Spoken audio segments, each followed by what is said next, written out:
Сәлеметсіздер ма, супер көрермендер. Бүгін сіздермен осындай жұмсақ рецепті өте қарапайым үйдегі бар заттардан печенье дайындаймыз.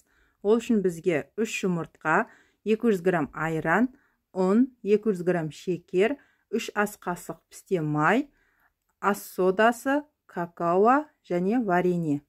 Мен бұл жерде смородинаның вареньясын суын қолдандым.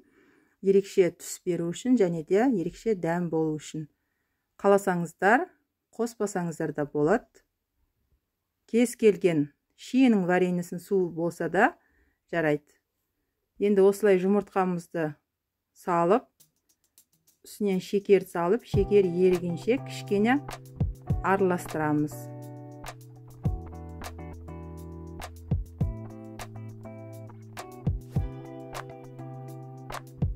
Мінекей үстінен айранды саламыз.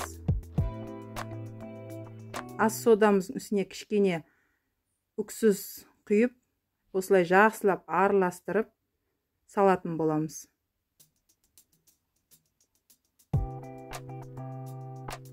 Енді үстіне пісте майымызды құйып, жақсылап араластырамыз.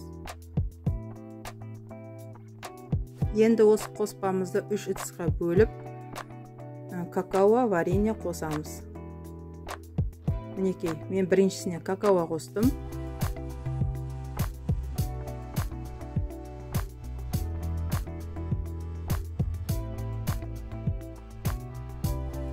Екінші қоспамызға вареньяның суын қосамыз. Кішкене болса да түсі өзгерді. Ерекше дәм береді, әрі түсі ерекше түсте болып шығады. Міне байқасаңыздар, үшінші қоспаға мен ешқандай ешнәрсе қосқан жоқпын. Өзінің сарғыш түсімен пісетін болады. Міне осылай жақсылап араластырып, қолға жабыспайтын орташа қылып теста қамыр илейміз.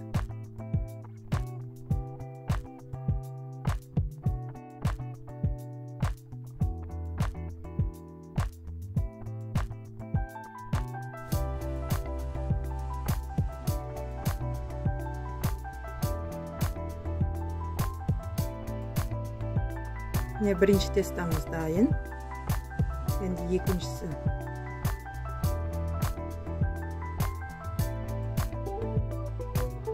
Какаосын жақсылап араластырып жібереміз. Екіншісінде дәл осылай илеп аламыз. Мінекей, осындай жұмсақтықта. Мен тестам қатып қалмасын деп пакетке орап қойдым. Үшінші тестамыз дайын. Осындай жұмсақта болу керек. Енді осыны қатты жұқа емес, қалың емес, орташа қылып жайып, қалаған формаңызбен кесіп алсаңыздар болады.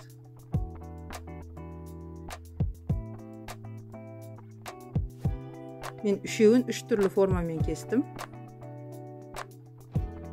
Мантаварканы жақсылап майлап, арасын қатты жақын қылмай, тура осындай теріп шығамыз.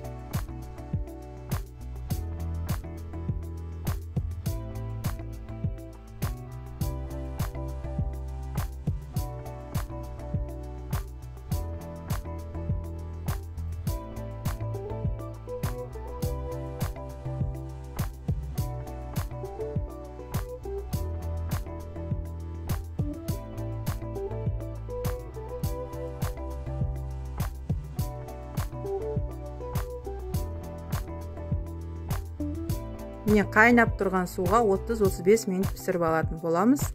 Мына жерде піскен кезі менде қараңыздар, астына ешқандай жабыспайды. Осылай көтеріліп, әдемі жұмсақ болып піседі. Осындай жұмсақ болып шықты. Менің каналыма тіркеліп, қолдауды ұмытпаңыздар. Келесі осындай оңай рецептермен кездескенше сау болыңыздар.